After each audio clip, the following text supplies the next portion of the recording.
बाबू रोज की तरह अपने खेत में काम कर रहा था। उसके खेत में एक कुआं था। बाबू उस कुएं के पास आता है और इस कुएं में तो एक लोटा पानी भी नहीं है। पता नहीं इतने सालों से ये कुआं ऐसे सूखा क्यों पड़ा है। अपने खेत में कुआं होते हुए भी मुझे दूसरों के कुएं से पानी का प्रबंध करना पड़ता है। हे भगवान, अब मैं क्या करूं? एक तो फसल अच्छी नहीं आ रही है और ऊपर से ये सूखा हुआ कुआं। आज तो मैं इस कुएं को हमेशा के लिए बंद ही कर देता हूँ। इसमें मिट्टी डालकर इसकी दीवारें भी तोड़ देता हूँ। ऐसा कहकर बाबू उस कुएं में मिट्टी डालने लगता है। जैसे ही वो कुएं में मिट्टी डालता है, कुएं के अंदर से आवाज आती है, नहीं नहीं, ऐसा मत करो, इस कुएं में मिट्टी मत डालो, इसे मत बंद करो। वो आवाज सुनकर बाबू हक्का बक्का रह जाता है। वो कुएं में झांक कर देखता है, परंतु उस कुएं के अंदर कोई नहीं होता। अरे ये क्या? मैंने अभी अभी तो किसी स्त्री की आवाज सुनी थी, पर यहाँ तो कोई नहीं है। समझ नहीं आ रहा है कि वो आवाज कहाँ से आ रही थी। जाने दो, मुझे ही भ्रम हुआ होगा। ऐसा विचार करके बाबू फिर से कुएं में मिट्टी डालने लगता है। फिर से वही आवाज आती है। अब बाबू डर जाता है और अपने घर चला जाता है। उसके घर उसकी बूढ़ी माँ, अरे क्या हुआ? आज इतनी जल्दी कैसे आ गए तुम? अरे माँ, क्या बताऊं, हमारे खेत में जो कुआं है वो तो किसी काम का ही नहीं है। एक बूंद पानी नहीं होता उसमें। इसीलिए मैंने सोचा कि आज उस कुएं में मिट्टी डालकर उसे बंद ही कर देता हूँ। लेकिन जैसे ही मैंने उस कुएं में मिट्टी डालने को मिट्टी उठाई, उस कुएं से मुझे एक आवाज आई। अच्छा, कैसी आवाज? अरे माँ, कुएं के अंदर से कोई नहीं, ये कुआं मत बुझाओ, इसे मत बंद करो, ऐसा कह रहा था। क्या? ये क्या बड़बड़ा रहे हो? मैं बड़बड़ा नहीं रहा हूँ माँ, मैं सच बोल रहा हूँ। मुझे पहली बार लगा कि मुझे भ्रम हुआ है, इसलिए मैंने दोबारा मिट्टी डालना शुरू किया तो फिर से वही आवाज आने लगी। पता नहीं क्या है उस विचित्र कुएं में। वो कुआं तो बहुत पुराना है। तुम्हारे दादाजी कहते थे कि उनके भी दादा परदादा के जमाने से भी पुराना वो कुआं है। क्या वो कुआं इतना पुराना है? हाँ बेटा, सुना तो ऐसा ही है। लेकिन माँ, क्या फायदा इतने पुराने कुएं का जब वो हमें जरूरत के समय पानी ही नहीं देता। बेकार में ही इतने बड़े कुएं के कारण खेत की जगह अड़ गई है। नहीं, मैंने तो तय किया है, मैं कल फिर एक बार उस कुएं में मिट्टी डालूंगा। बेटा, जो भी करना सोच समझ कर करना। अगले दिन बाबू फिर से एक बड़े बर्तन में मिट्टी भर लेता है और उस कुएं में डालने ही वाला होता है कि तभी, नहीं, इस कुएं को बंद मत करो, इसमें मिट्टी मत डालो। अब तो बाबू पूरी तरह से डर जाता है। वो समझ जाता है कि बार बार ऐसा भ्रम नहीं हो सकता। जरूर इस विचित्र कुएं का कोई रहस्य होगा। उसे अब खेत में काम करने में भी डर लगने लगता है। वो अपने घर वापस आने लगता है। तभी उसे रास्ते में एक साधु मिलते हैं। प्रणाम बाबा। कल्याण हो पुत्र। क्या हुआ पुत्र? ऐसे घबराते हुए कहाँ जा रहे हो? जा रहे हो नहीं, कहाँ से आ रहे हो पूछिए बाबा। मेरे खेत में विचित्र घटना घटित हुई है। विचित्र घटना? ऐसा क्या हुआ है? साधु बाबा, मेरे खेत में कुआं है। उस कुएं में सालों से पानी की एक बूंद नहीं है, इसीलिए मैंने उस कुएं को हमेशा के लिए बंद करने का विचार किया। तब उस कुएं के अंदर से विचित्र आवाजें आने लगी। कोई कह रहा था कि इस कुएं को मत बंद करो, इसमें मिट्टी मत डालो। मैं तो बहुत डर गया हूँ साधु बाबा। तो ये वही कुआं है। वही कुआं? कौन सा कुआं बाबा जी? बहुत वर्षों पहले की बात है, इतनी पुरानी कि तब शायद तुम्हारे परदादा का भी जन्म नहीं हुआ होगा। उस समय इस राज्य के महाराज थे, महाराज मेघनाथ। साधु बाबा बाबू को वर्षों पहले की एक कहानी बताना शुरू करते हैं, जिसे सुनकर बाबू का भय अब आश्चर्य में बदलने लगता है। उस समय महाराज मेघनाथ एक बड़े ही अनुशासन प्रिय राजा थे। उन्हें किसी भी चीज में गलती बर्दाश्त नहीं होती थी। उनकी एक बहुत सुंदर पत्नी थी, महारानी प्रेमलता। एक दिन महारानी, महारानी, जी महाराज। महारानी, हम कुछ समय के लिए प्रवास पर जा रहे हैं। आप हमारे जाने की तैयारी कीजिए। महाराज, आप अकेले ही जा रहे हैं या आपके साथ कोई अन्य भी है? हम अकेले ही जा रहे हैं, परंतु आपको ये प्रश्न पूछने की क्या आवश्यकता है महारानी? नहीं, वो हर बार आप महामंत्री को साथ लेकर जाते हैं, इसलिए पूछ रही थी। अगले दिन महाराज प्रवास पर चले जाते हैं। महाराज की माँ राजमाता सुशीला को महारानी प्रेमलता अच्छी नहीं लगती थी। विवाह के कई वर्षों के बाद भी महारानी को संतान नहीं हुई थी, इसलिए वो महारानी को बांझ समझती थी। राजमाता, मैं आपके लिए भोजन लेकर आई हूँ। तुम्हें कितनी बार कहा है कि मुझे अपना मुख मत दिखाओ। तुम जैसी बांझ को अपनी पत्नी बनाकर मेरे पुत्र ने जीवन की सबसे बड़ी गलती की है। उसे मैंने कितना समझाया था कि मेरी भाई की बेटी से विवाह करो, परंतु उसके आंखों पर तुम्हारे सौंदर्य का पर्दा पड़ा था। उस समय तो वो ना कुछ देख पाया और ना मेरी बात सुन पाया। परंतु देखना, मैं अब अधिक समय तक तुम्हें उसके पास रहने नहीं दूंगी। मैं शीघ्र ही उसका दूसरा विवाह करूंगी और फिर उसे संतान की प्राप्ति होगी। राजमाता की ये बात सुनकर महारानी प्रेमलता को बहुत दुख होता है। एक रात को वह महल से बाहर आती है। वो महामंत्री को एक पत्र देती है। राजमाता दूर से ये सब देख लेती है। ये अच्छा अवसर है, अब आने दो मेरे पुत्र को। रात के समय राज्य की महारानी राज्य के महामंत्री से मिलने जाती है। ये बात सुनकर महाराज के क्रोध का बांध टूट जाएगा और फिर जो होगा वो सब मेरे योजना के अनुसार होगा। मैं इस राज्य को निर्वंश नहीं देख सकती, फिर उसके लिए मुझे कुछ भी क्यों न करना पड़े। कुछ दिन के बाद महाराज लौट आते हैं। तब, पुत्र, मैंने तुमसे कहा था कि मेरे भाई की बेटी से विवाह करो, परंतु उस समय तुमने मेरी बात नहीं मानी और आज तुम्हारी वो सुंदर पत्नी अपनी सुंदरता को राज्य के महामंत्री के साथ बांट रही है। आप ये क्या कह रही हैं माँ? मैं सत्य कह रही हूँ पुत्र।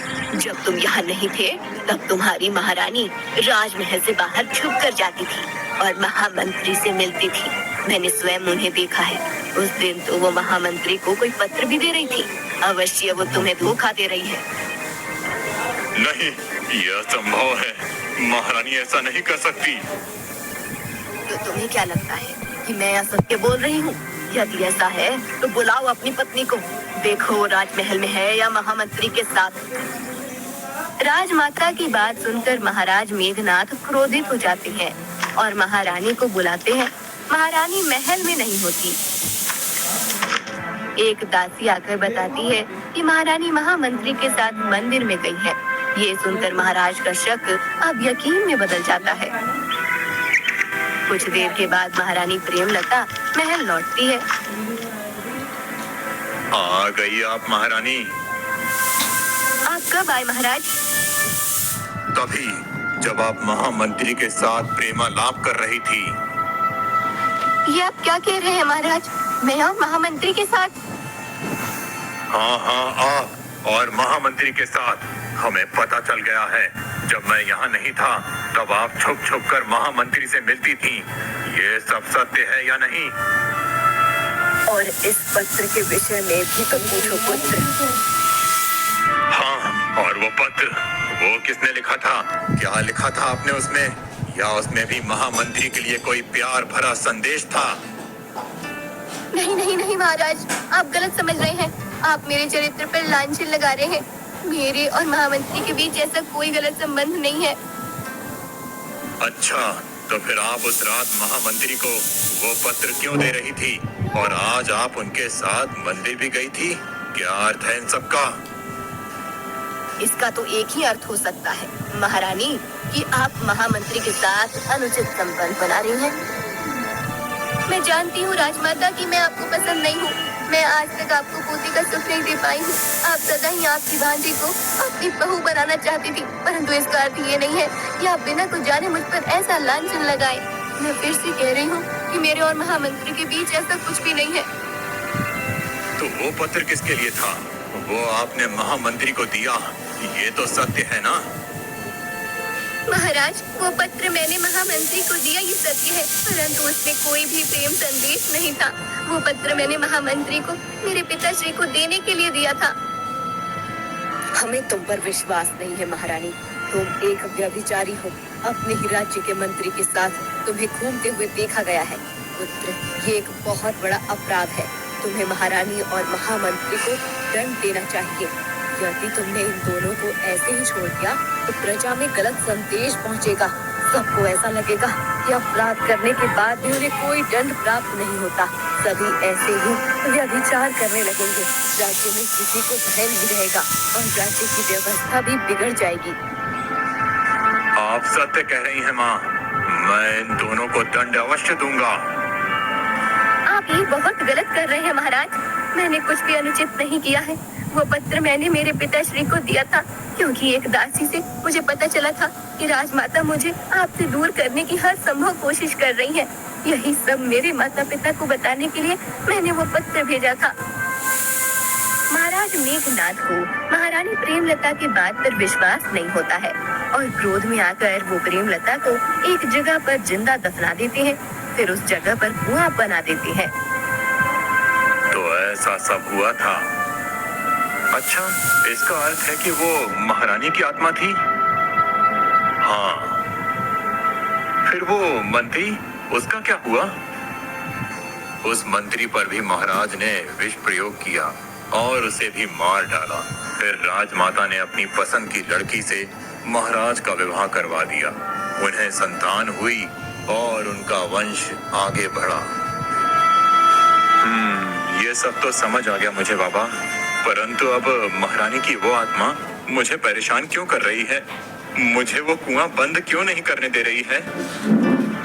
जिंदा दफना देने के कारण से उसकी कई इच्छा पूर्ण रह गई और उन्हें पूरा करने के लिए उसे एक शरीर की आवश्यकता है। फिर मैं क्या करूं साधु बाबा? आप ही मेरा मार्गदर्शन कीजिए। पुत्र, ये सारी बात महाराज शूरसेन को जाकर बताओ। आखिर महाराज शूरसेन उनके ही वंशज हैं, वो अवश्य कुछ कर सकते हैं। साधु बाबा से आशीर्वाद लेकर बाबू महाराज शूरसेन के पास आता है और उन्हें ये सब बता देता है। हमें भी पता है कि कई पीढ़ियों पहले महल में कुछ ऐसा हुआ था जो अनुचित था। चलो, मैं आता हूँ तुम्हारे साथ। महाराज शूरसेन बाबू के खेत में आते हैं। विचित्र कुएं की बात पूरे गांव में फैल जाती है और सभी प्रजाजन बाबू के खेत में पहुंच जाते हैं। महाराज कुएं के पास आते हैं और महारानी प्रेमलता, आप मुझसे बात कर सकती हैं। मैं आपका वंशज हूँ। आपकी इच्छा को पूर्ण करना मेरा दायित्व है। कुएं के अंदर से महारानी की आत्मा बोलती है। आ गए तुम। अब मेरी इच्छा पूर्ण करो। मुझे एक शरीर चाहिए जिसके माध्यम से मैं अपने अधूरे कार्य पूर्ण कर सकती हूँ। अवश्य महारानी, मैं आपके लिए शरीर का प्रबंध करता हूँ, परंतु आपको मुझे वचन देना होगा कि आप शरीर प्राप्त करने के बाद किसी को परेशान नहीं करेंगी। हाँ, किसी को नहीं, केवल तुम्हें और तुम्हारे परिवार को छोड़कर। तुम्हारे राजमहल का मैं निशान भी मिटा दूंगी। तुम्हारे राज परिवार के कारण मेरी मृत्यु हुई है। महारानी, उस समय आपके साथ जो हुआ वो अनुचित था, ये मुझे मान्य है। आप पर किसी ने विश्वास नहीं किया और आपको लांछन देकर आपकी हत्या कर दी गई, परंतु उस बात को अब बहुत समय बीत गया है। आप मुझसे उसका प्रतिशोध लेकर क्या करेंगी? प्रतिशोध तो मैं अवश्य लूंगी, बस एक बार मुझे शरीर प्राप्त हो जाए। आत्मा की यह बात सुनकर महाराज शूरसेन भी सोच में पड़ जाते हैं। उन्हें भी समझ नहीं आता कि अब क्या करें। तब साधु बाबा आते हैं महाराज सूरसेन साधु बाबा को आत्मा की मांग बताते हैं। एक ही उपाय है महाराज, उस आत्मा को मुक्त करना पड़ेगा। यदि उसे मुक्त नहीं किया तो वो और ज्यादा भयानक बन जाएगी और केवल आपके लिए नहीं अपितु सबके लिए संकट बन जाएगी। आप ही बताइए मुनिवर कि मैं ऐसा क्या करूं कि ये आत्मा मुक्त हो और इसका संकट टल जाए। महाराज, ये आपकी पूर्वस्थ हैं, इसीलिए आपको इनका अंतिम क्रियाकर्म करना पड़ेगा। वो आत्मा अभी वायु रूप में है, इसीलिए वो कुछ नहीं कर पा रही है। यही अवसर है, आप इस कुएं के अंदर जाकर एक हवन कीजिए। उस हवन के करते ही महारानी की आत्मा मुक्त हो जाएगी और फिर कभी आपको तंग नहीं करेगी। साधु बाबा की बात सुनकर महाराज सूरसेन डरते हुए कुएं के अंदर जाते हैं और वहां आत्मा मुक्ति हवन करते हैं। उस हवन के संपन्न होते ही महारानी की आत्मा मुक्त होती है और स्त्री के आकार का धुआं कुएं के बाहर जाकर आसमान में खो जाता है। महाराज, अब वो आत्मा मुक्त हो गई है, अब किसी को भी कोई भय नहीं है। सभी अपने अपने घर चले जाते हैं। वो विचित्र कुआं मुक्त हो जाता है और उसमें पानी भर जाता है। कुएं में इतना पानी होता है कि वो फिर से कभी खत्म नहीं होता। सभी लोग विचित्र कुएं की बात को याद करके उसके किस्से सुनाने लगते हैं।